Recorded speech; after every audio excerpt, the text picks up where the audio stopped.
everybody, welcome to a new episode of the Creators Outlet.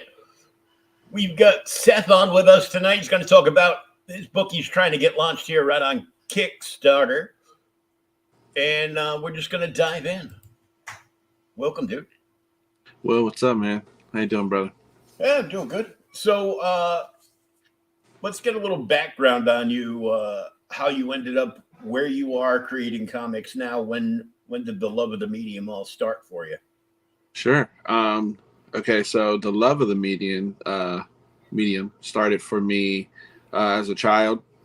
My dad had a little stash of comic books, Silver Surfer, a few others.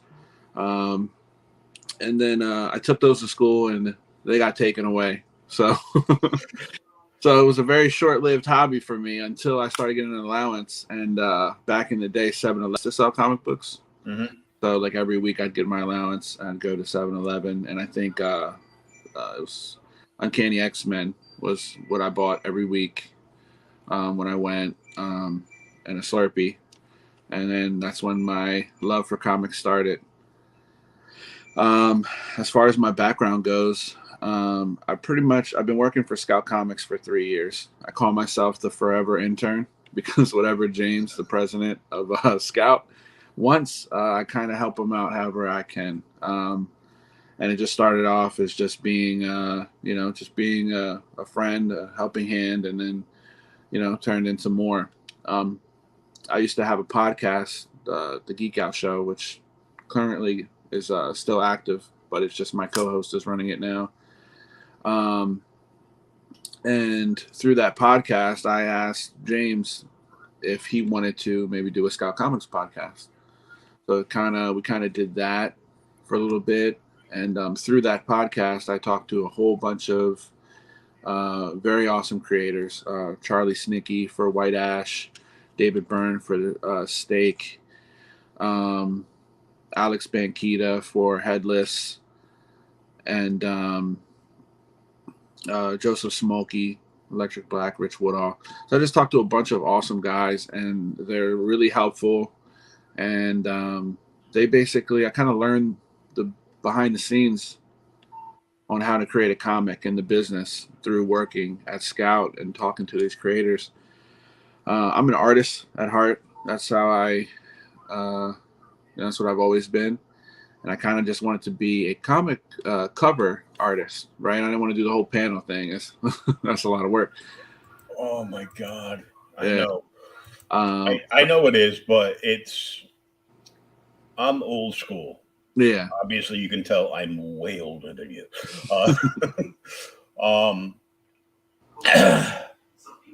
I started collecting comics, or I fell in love with comics after I saw my first rerun episode, because I'm not that old, of the old Adam West Batman show. Okay.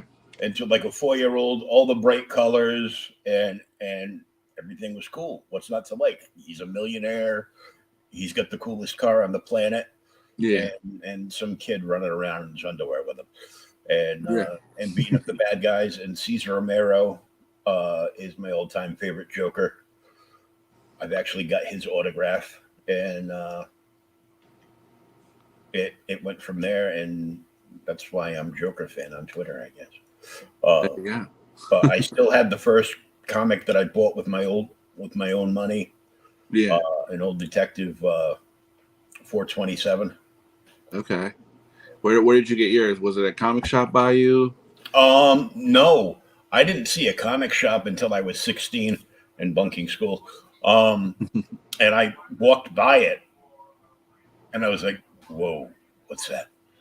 And I backed up and like, "Holy!" Yeah. But they were like before CVS bought out every single family-owned pharmacy in the world. Okay. There used to be one at the top of my street, but it was across like the main road.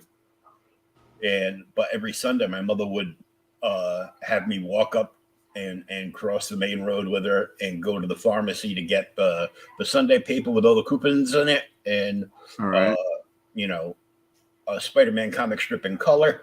I was always looking forward to getting the comic strips, and she got a paper like every day of the week. So I was always reading like, Amazing Spider-Man and, a bunch of other ones. Did you cut them out and like? Yeah. Yeah. I just threw out the scrapbook they were in, I think like a month ago. Oh, no. I had a whole bunch of like cool stuff in there, but since then, all that stuff has been reprinted and got it in, got it like in nice hardcovers or soft covers. Gotcha. But there was a pharmacy called Merlin's Pharmacy. My mother would get, her prescriptions, and then I would get change. And back then, change used to buy a comic because they were like, 25, 35 cents. And there was a spinner rack in the middle of the store, and I discovered Superboy and the Legion of Superheroes, which is still my favorite team comic of all time. All right. It was just really cool, way in the future. You got a little bit of sci-fi, and I used to watch the old Star Trek reruns all the time when I was a kid. So it was, it was pretty cool and different. Of course, Batman, Spider-Man. I bought Peter Parker Spectacular Spider-Man #1 off the spinner rack when I was a kid. Man, I wish I remembered what Uncanny X-men I bought for my first comic, but I just can't think of it. I just can't remember. I just know it was Uncanny X-Men though. What was it, in the 90s? Yeah. Jim Lee runs? Yeah. Yeah. I'm not 100% sure what issue. Hey Lorenzo, what's up, man? I've got all of those sitting around. Matter of fact, I just went through and threw a short box into CLZ the other day, and it was his solo, the self-titled X-Men run that they gave him. So it was like X-Men #1 through 100. Oh. And like a handful of annuals. So I'm like, good. I have one box in order. Now there you go. Now for the other 300. Yeah, right. I'm selling about 150 of them. I'm like, it's just getting too much. And I hear you. You got to be. For a while, I was buying like one of everything off the rack. Yeah. So it was like, I just wanted. I was nosy. I wanted to know what was going on in every book. You got to complete the story, right? So I got that. I got a few of the shameless plug for your company. I got a few of those Scout boxes sitting over here. Yeah. But yeah. Going back to Scout, I learned a lot from them, man, behind the scenes, and through Charlie and James and David, they all basically kind of encouraged me to be a writer too. Like, hey, being a creator of a comic is what you want to be. Take your world and create it from there. So, those are some big inspirations to me, and they're kind of the reason why I decided to even start writing in the first place. Cool. Well, let's take a look at it right here. Once Upon a Hero. Yeah, I'm not sure if you can play the trailer, but oh yeah, you can watch that. Did you see it already? No. Okay, cool. I like to save it for the surprise. There you go.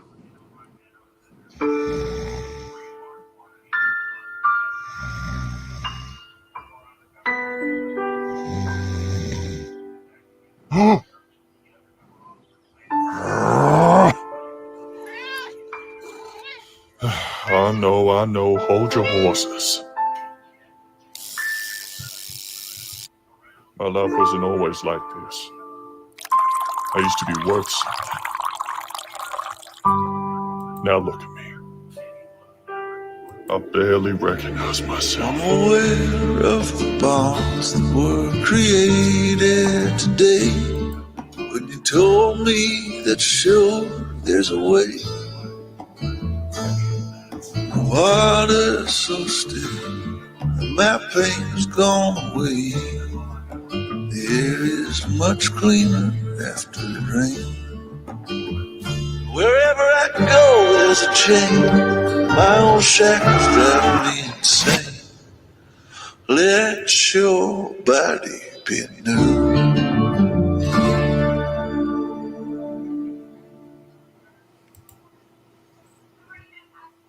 Wow, that was a good trailer, dude. Thank you, man. Thank you. Nathan, a friend of mine, Nathan, made that trailer. He's from Australia. Man, I can't pronounce his last name off the top of my head, but Well, amazing. thank you, Nathan. Yeah, you can actually, if you end up going to my Instagram, I did link him in the Instagram. Oh, cool. He makes amazing videos, and yeah, he made me want to back my own project. That's how good it was. Nice. So you're looking at a $5,000 goal. Yes. You got just over $3,000 right now. Yeah. It's 6 days left. Even though I advertised that there's only 5 days left. Let's go. But yeah, that's close enough. Yeah. 98 backers so far. Not too shabby. Not too bad for my first one. I think I can still do it, and collectively, it's not unattainable. I've seen bigger odds.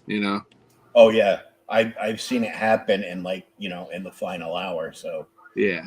Let me ask you this: did you pre-promote it and get a mailing list going before you launched? No, sir. So basically, to be honest with you, I did. This is my first Kickstarter, and so, well, no, technically it's not my first Kickstarter. I did do a Kickstarter with Invincible Toys, but it was for action figures, so it was a little different, right? Yeah. And we did do some pre-promotion on that. I did about 3 days of pre-promotion on this because I was rushing myself, because I was going to San Diego Comic-Con. And I thought I was going to go to San Diego Comic-Con and promote the hell out of it and get all these backers from San Diego Comic-Con. And that wasn't necessarily the case. Thank you for playing. Yeah, exactly. So, but you live and you learn. And, I did meet a whole bunch of cool people at San Diego Comic-Con, and I got a few backers from it. So it wasn't a total loss, but definitely if I can go back, I'd probably not rush myself so much. Yeah. Usually, and I've learned this just from talking to creators over like the last 2 or 3 years. Yeah. You usually want to give yourself like a 30-day pre-promotion. Gotcha. And get people to stop going on shows before the launch to get people to sign up on the mailing list. Yeah. Then all those people will forget about it, and they'll be like, "Oh yeah, that book, that looks cool. Oh, I'm gonna wait till I have money." Yeah. And then they'll forget about it again, and then like the last week, they'll get hit with 1 or 2 emails from Kickstarter reminding them, last 48 hours, last 24 hours. They'll be like, "Oh, time's running out," and they'll go back and they'll look again, and you get about half of those people that will, jump on it like at the last minute. A lot of people. You get a lot of people also. It's like a catch-22. You have some people that want to wait until they see that it's actually funded before they pledge to it. Yes. There's some stores like that. I know a couple guys that I talk to on a regular basis because they're always putting out multiple projects. Yeah. They do retail tiers, and then they give like a what Scout would close to what Scout would give for a discount to a retailer. Yeah. For them to carry the books and everything. And it's just little things like this I pick up and yeah. repeat. No, definitely. Train monkey I am. No, that's awesome, man. Yeah, it's you learn something new every day, and I definitely learned a lot during this. So even if this doesn't get funded, which I'm gonna say it is, but small chance that it doesn't, right? I'm taking away a lot of knowledge from this. Mm-hmm. And I still have all these pre-recorded podcasts. So for the next time, I can go ahead and throw these up, if necessary. I can throw these up the next time and do it all again and take everyone's advice and kind of implement it in the relaunch. Yeah. Well, you can take it and then you can either try it on, wait a few months, get more pages done, so you're closer to the final product. Yeah, I can even lower the Kickstarter price because that was another issue too. Printing costs went up. So before when you were able to launch a book for $3,000, it's a little bit more now. So and there are a ton of Kickstarters and Indiegogos like live right now with a lot of big names out there. Yeah. Some of the ones, literally my inspirations, like Charlie, he has Glarion that just finished. Richard Rivera, he had Stabby Bunny. That was a Scout official Kickstarter, and Jessamy, which is David Byrne, who makes Steak as well. All three of those guys, they killed it. They killed their goals, and they've been at it for a while, and they know what they're doing, and really good guys with really good stories. So yeah, I probably, I try to jump in with the big boys, and even though all of those guys have shouted me out and backed my Kickstarter, which I highly appreciate. I want them to know that, and they showed me nothing but love. They showed why they're the big boys, Oh yeah. And you've backed quite a few. You backed like 40 projects, so yeah. You're a collector and a reader and a creator. Well, I'm also better word I would say would be a supporter, because I really do love supporting other people and their indie projects, because indie's where it's at for me right now. I'm not just saying that because I'm in Scout Comics or because I'm an indie creator myself. You just see some of these indie stories, man, and they're refreshing. They're different. You're getting a lot of cool stuff from the indie scene right now. Yeah, you're not getting. I dropped the big boys a while back now. Yeah. They're just too ridiculous. I'm like, quit preaching social justice crap at me. I've been reading them for almost 50 years. Batman doesn't talk like that. Yeah. But like they got some new, some of the departments killing, or the Department of Truth, something's killing the children. I was gonna say the department's killing the children. Well, maybe with this administration, but yeah, right. But so I got a few. The indie scene's kind of like doing its thing right now. So, all right, let's start on the tiers. You have your digital tier, which, by the way, I call the Australian variant because who wants to spend $50 to $70 to mail a book to Australia? Yeah, exactly. The problem is most everybody that wants a book, they'll pay it. Yeah. Down there, it's like, yep, we want them, and there's people that are doing things like a bunch of UK creators and people in the Netherlands and in that region are what they'll do is they'll get all their books, they'll get them boxed up, and then they'll ship them to one company stateside that for a small fee will ship them all from here. Yeah. So, they're not paying like $1 million to, ship out like 1,000 comics to people in the US. Yeah. They can send over they can ship like one large box up to a certain weight over for like a flat rate, and then have a distribution house sent them out for them. Yeah. Yeah. See, I was actually looking into that and thinking about that, sending them overseas. But I was having there's a Miami. I'm in Florida currently, and there's a Miami company that does that. But I couldn't get the distribution side of things going. So unfortunately, I wasn't able to get the physical copies to, our to go worldwide. Yeah. friends across the pond, unfortunately. But like you said, the digital Australian variant. There you go. Now, how many pages is this? So this is going to be 25 pages of actual comic book. Okay. And then you have a bonus art page in the back. You have a couple thank you pages. Okay.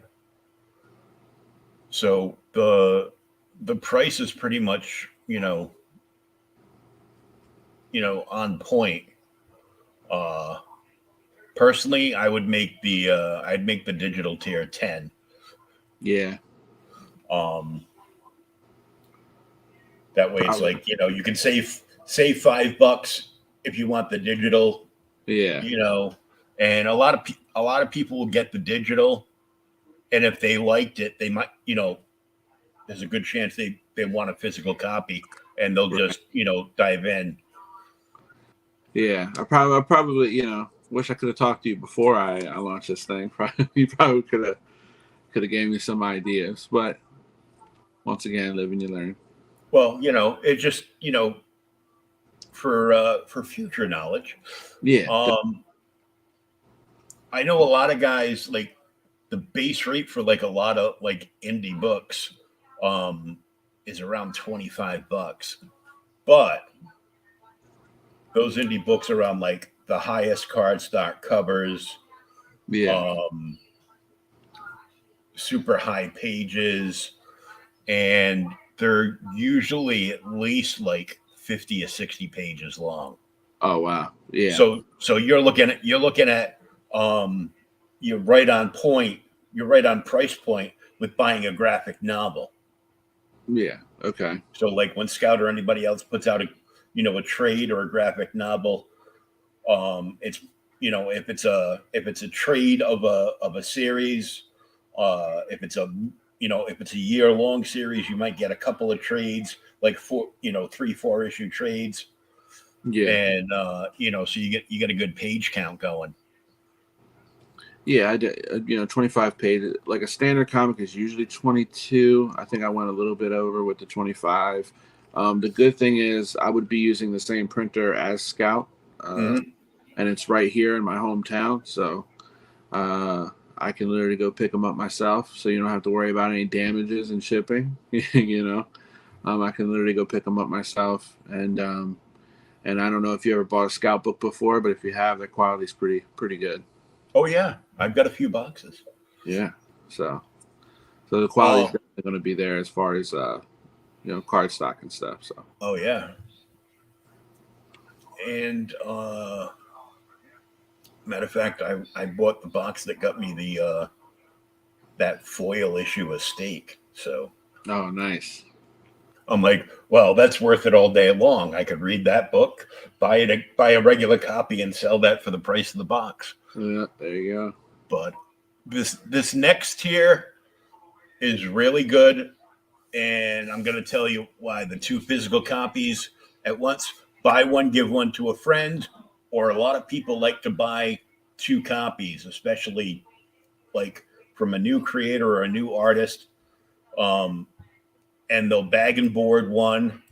Sometimes they'll even get it graded, because there's a disease in this country that everybody wants to grade every book that comes out every week.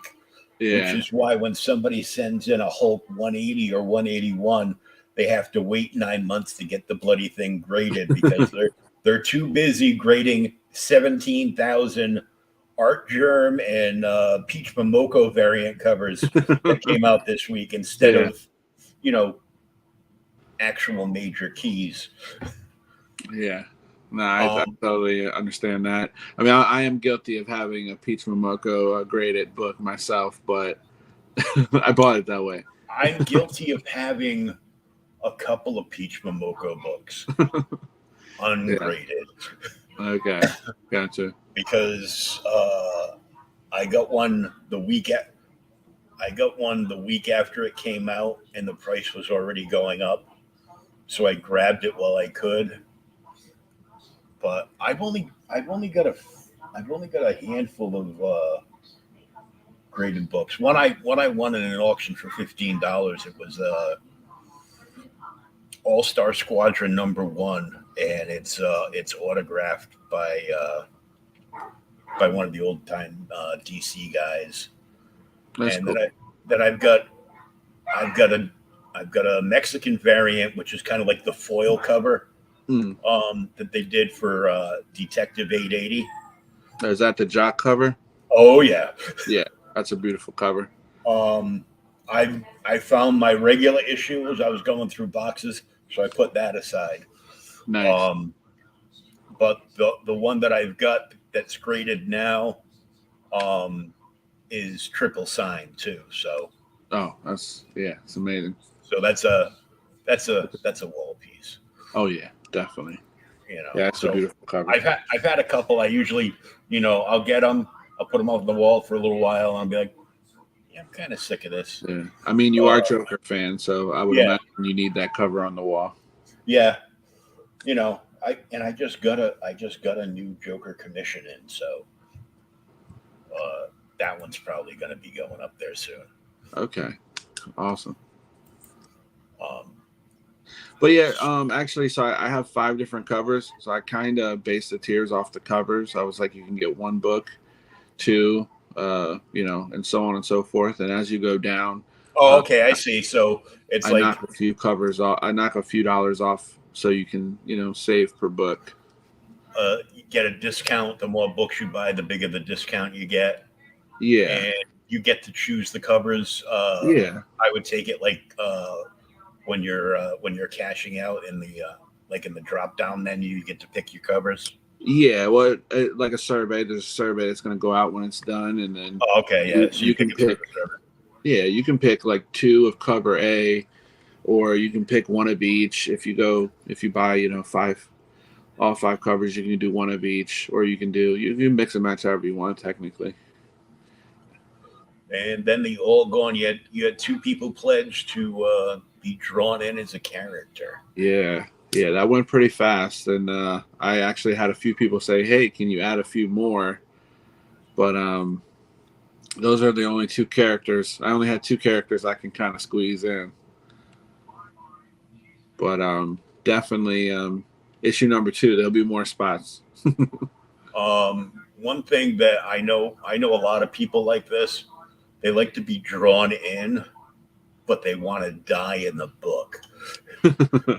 Well, yeah. Well, I can't give nothing away, but and something like this, with the Western vibes and stuff, I'm like, there might be a couple of innocent bystanders going down. I don't know if it's a spoiler or not, guys, because I haven't read the book yet. Yeah. Who knows? Maybe everybody dies. Maybe I'm just a dark person. Oh, right back to Den of Earth from the original heavy metal movie. You die, she dies, everybody dies. There you go. So yeah, the above image of the Westerner, and this image right here, these are actually pages in the book. So that's the interior art. That's what it's going to look like. Alper. I like that. Alper Gashel. I hope I pronounced his name right. Awesome artist from Turkey. And his friend Serkan does the colors, and they literally both live in Turkey, so they work very well together, as you can see. Oh, it's because they understand each other, Yeah. and they know how to say their last names. Yep. Yeah. Right.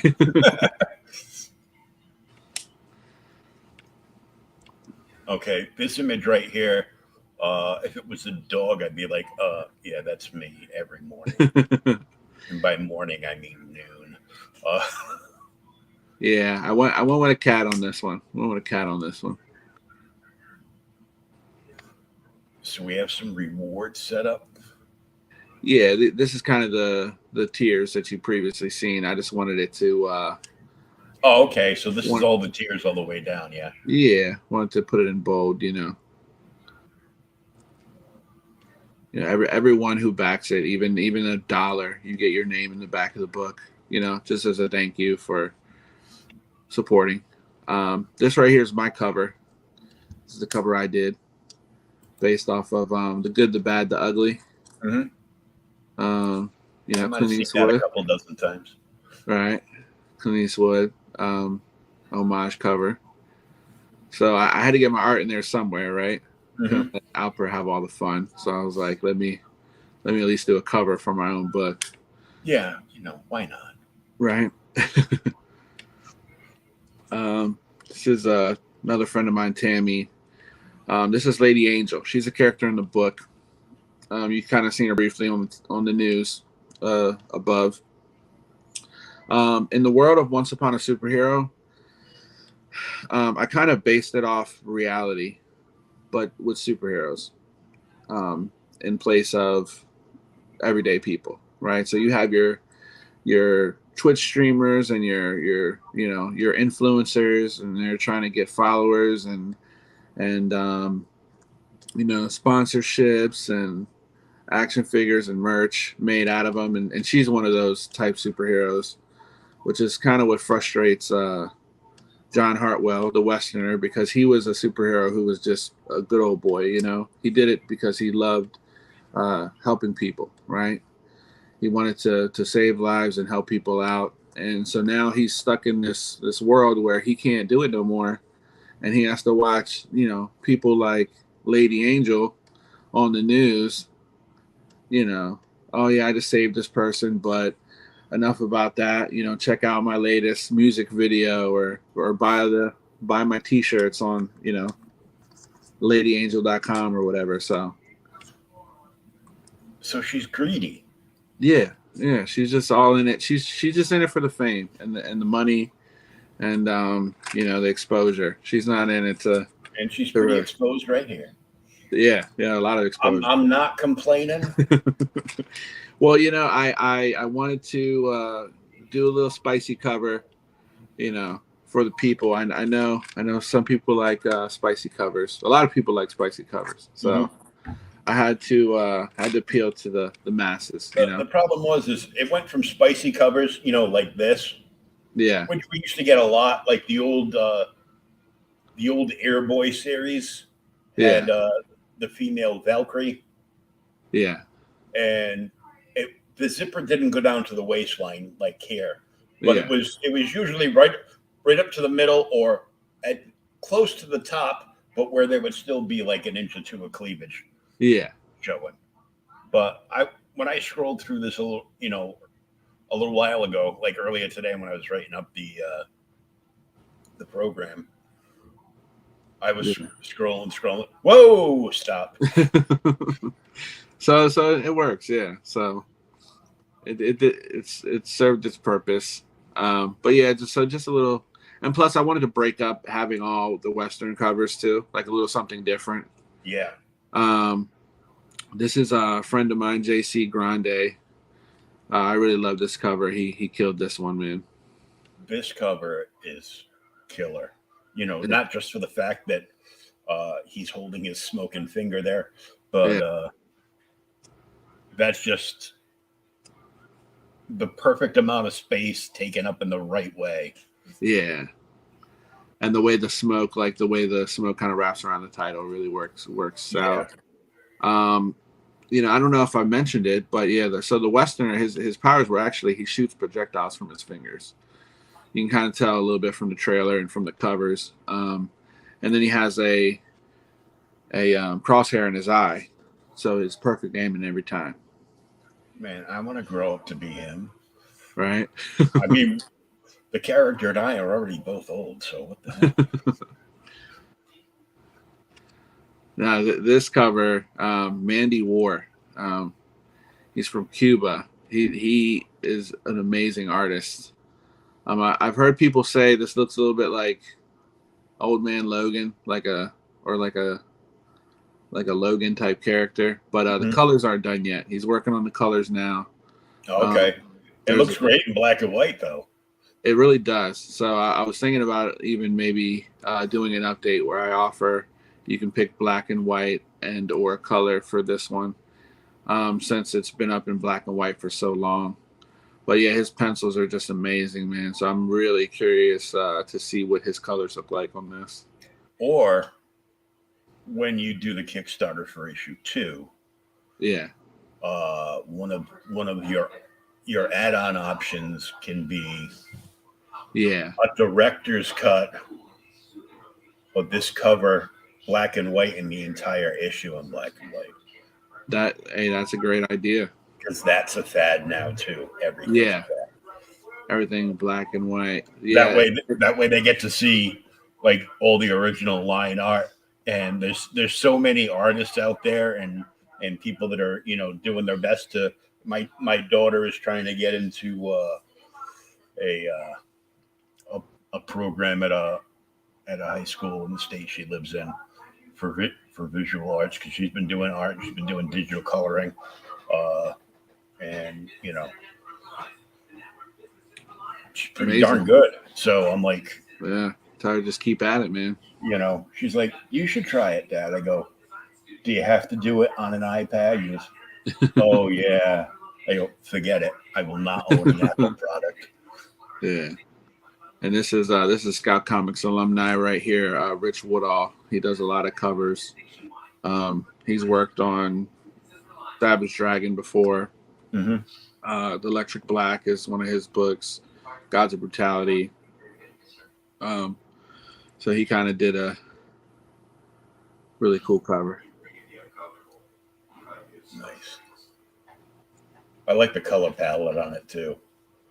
Yeah, he does that a lot. I think that's why I fell in love with his covers. Every time a new Rich Woodall cover comes to Scout Comics, I pick it up. And here we go with the stretch goals. Yes. So stretch goals, at this point, it's a super stretch. But the cool thing is, so if we do reach the goal of $5,000, I wanted to give something to everyone right away. I didn't want them to have to wait. So if we do reach the goal, you instantly unlock a sticker pack. Cool. So these aren't the final stickers. That's just kind of, what I could come up with at the moment. I'm pretty sure if she's one of them, everyone will be happy. I'll make sure to make her one of them, but it might be a different pose or something. Who knows? And then 6,000. So Once Upon a Hero isn't the only book I wrote. I have a few that I'm working on, and Pink Gorilla is one of them. This is a more manga style book. Weebery going on. Yeah. But there is some Western elements to it. I do add my Western flair to it. So it's really just the screen tones and stuff added to it to give it that style. Mm-hmm. And I got a cover, the cover from Chamba. So I figured to get people, obviously this is all about Once Upon a Hero. But if we did reach 6,000, I'll give everyone a 6-page ash can of Pink Gorilla to add to their collection. So, and that'd be totally free. It's not like a stretch goal where it gets added for purchase. It would be totally free for everybody if we can get the 6,000 included in their thing. So that looks cool. Yeah. There's another indie comic out there that is just awesome called Six Gun Gorilla. Yeah. As long as we're on the Western theme. Oh, hello. Yeah. So, couple things. One, the trailer on this is awesome, dude. Thank you, my friend. It is so good. I was expecting usually a lot of first time people. Now, obviously, you work at Scout, so you know better. But a lot of first time people, the trailer will end up just being like an Apple Time video of them talking about their book and begging for money. Well, that is funny you said that. I'm not gonna lie to you, my man. That was the original video. It was me talking, trying to sell myself, trying to sell my book. You know, I was telling everyone how this is my passion, this is my dream, and then like I said, I met Nathan, and well, he actually hit me up and said, "Hey, I do videos," and I was like, you know what? So about a week into it, I had my my Apple Time video, as you called it. And as soon as I got that video and that trailer and I seen it, I switched it out right away. So I might have lost, I probably lost a week off of people just looking at my my crappy intro video. I think if I could have got that video from the jump, might have Please been buy better. my comic. Yeah. Yeah. I've seen somewhere it's like a quick video, like quick, like fade outs to, showing a couple of pages. Yeah. And then you just see some dude with like an overhead fan sitting in his hot, sweaty office out in his garage. Yeah. Sounding like, Bogart or something. Hey, sweetheart, buy my book. So you seen my first video, is what you're saying. Mm-hmm. Yeah, you're describing it to the team, my man. I've seen a lot of first videos like that. Yeah. Usually as soon as I see that, if I hadn't watched the video prior or seen it like on another show. Yeah. And I play it, I go, oh, click. Yeah. And then they look at me, I'm like, this is just you talking about the book? Yeah. Well, yeah. I go, well, you're on here just talking about the book. Yeah. We don't need to watch that. So the other the one thing that you might want to see about, now I know your artists are like way on the other side of the world in Turkey. Yeah. But you're an artist too. Yes. And I know lots of freelance illustrators that I can put you in touch with. One of which I do a show Monday nights with right here. Okay. On this channel that you subscribe to, so thank you. To have like somebody do something for like an A4 print, like the size of the book, like basically like a mini print. Gotcha. So it's just a little under the size of the book. A lot of people like add those on, and I've noticed, I don't think it's too much on Kickstarter, but Indiegogo has a big crowd that loves original art. Yeah. I almost thought about doing a tier where I do a sketch of anything you want, as just a tier to maybe earn some money towards the Kickstarter. And I thought like that'd be a lot of work, a lot of sketches. Well, depending. You limit them, but yeah, you could do a tier where you have blank sketch covers available, so they can just buy a blank cover with just the title on it. Yeah. And that one's $20 because now you're special ordering X, like a low amount. Yeah. And then you have, say, you're going to do 5 sketch covers. Yeah. And you put it up, you put it up for your cover price. you know, if you're gonna pencil and ink it, is this much, or add color for this much. Yeah. Yeah. So definitely some good things to think about for I'm gonna say good things to think about for issue 2, because this is still gonna get funded. Yes, it is, because a lot of people are going to come around and be like, yeah, I want that, because now I'm just gonna be a show off and be like, because there's my latest Joker commission. There you go.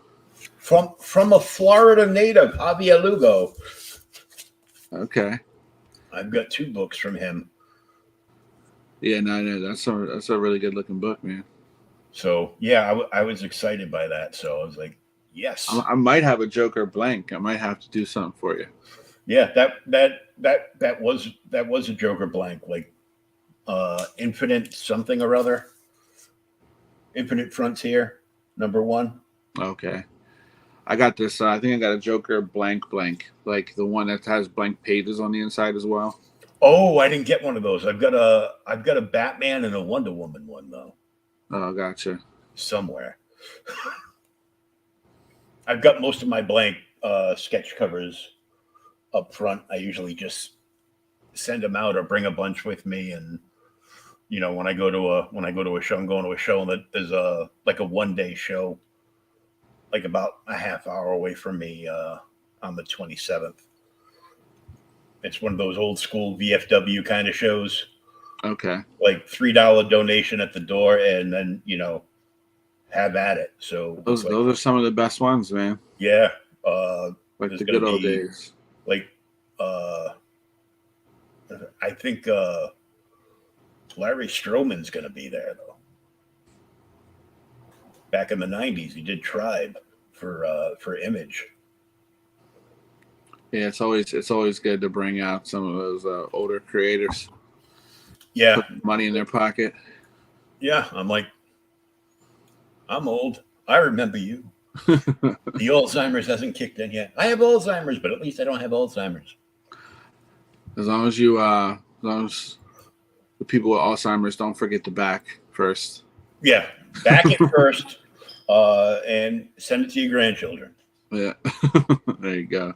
Here's a funny book. Why don't you go read this? So, I mean, I think the book looks really cool. Thank you. And I think just keep pushing it, and we'll keep sharing it out. Oh yeah. I usually get anywhere from 25 to 100 downloads per episode up on the podcast platform too. Hey, 25 people all in. I'm funded. So yeah, that's all we need. That's 25 all we need. people. 25 people all in. We're there. So I want to thank you for coming out, and thank you, man. Just let people know where they can find you and follow you on social media. So I'm on Instagram at Seth.Horton.33. That's the name they gave me. I kind of just never changed it, but yeah, on there you can see updates. Like I'm going to post that I was on here and other podcasts that I did, and updates on how the Kickstarter's going. I also have some other art on there, or if you just want to hit me up for anything, just to talk, the commission. That's where you can find me. Always open. Oh yeah. Because you never know. You could put a commission. You could put like one commission up available from me, like in the last 48 hours. Which might be enough to push you over the edge and get the book made. Yeah. Who knows? Just throwing ideas out there. Oh yeah, man. Now you gave me a lot of great ideas tonight. Like I said, I wish I could have talked to you before I launched it. Well, you talk to me now, and there's a long road ahead of you, and it's going to be the longest 6 days of my life. Oh my God, it is. What's worse is I know I think it's IG that will let the creators do a countdown clock. Yeah. So then every time they share it on social media, it gives you a countdown for how long exactly is left. Gotcha. And it's just painful because then you're just staring at the clock, being like, oh, please. Yeah, the first thing I do every morning when I wake up is check the Kickstarter page and see where it's at. And then I probably check it a good 25 times a day. Oh, at least. It's like, did anybody post anything funny? Did they say anything to me today? Yeah. Trying to get it to the masses, man. So on the way out, we're going to play the trailer from our sponsor. Cool. And oh, you're one of those fancy podcasts. Oh yeah, I make sure somebody gives me their trailer so I can just upload it and be ready to go. It's really just my trailer again. No, it's not really. No, it's actually a book that was funded on the first day in it completely funded first day on Instagram. They also had a Kickstarter that went with it, and this book is in demand on Indiegogo. It's Mavericks Origins Volume 1.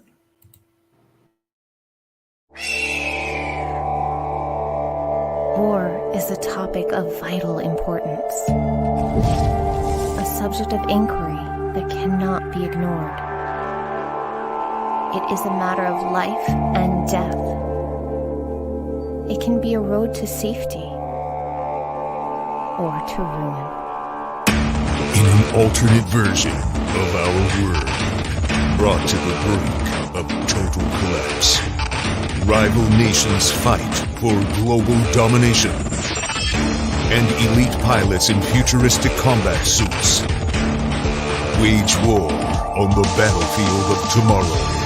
Now, 6 brave soldiers on a seemingly routine rescue mission will encounter more than they bargained for and uncover a dangerous secret that could change their world if they live long enough to see it.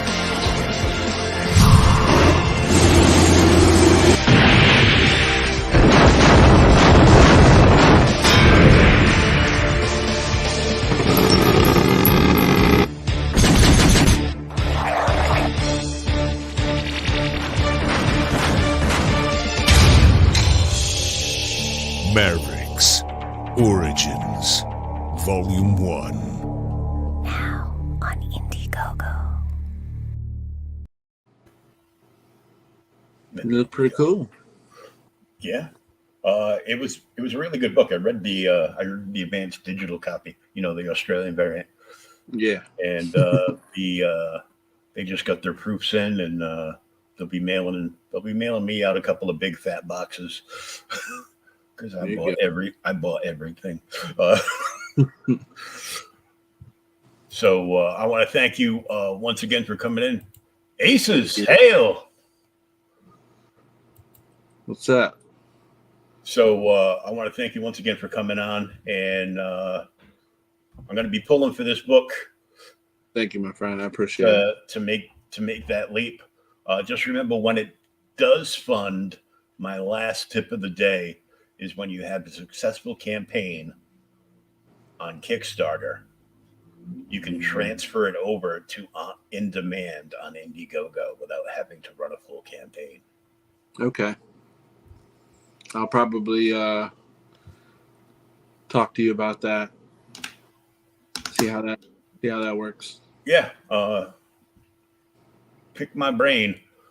That's what I'm here for. There's not much of it left, but whatever is left is I'll get the scraps. That's fine. Scraps, just like, what's left? An eyeball and a right ear. Okay, let's go for it. I'll take it. So, yeah, I appreciate you, man. Thank you for having me on. And read some comic books, and go check out Seth's book and back it today. Link is in the bio, up above or down below, depending on where you're watching us, and it was in the live chat as well. And you can follow him right over on Instagram. Yep, Seth.Horton.33. And Seth will hear a who. Always. Sure, why not?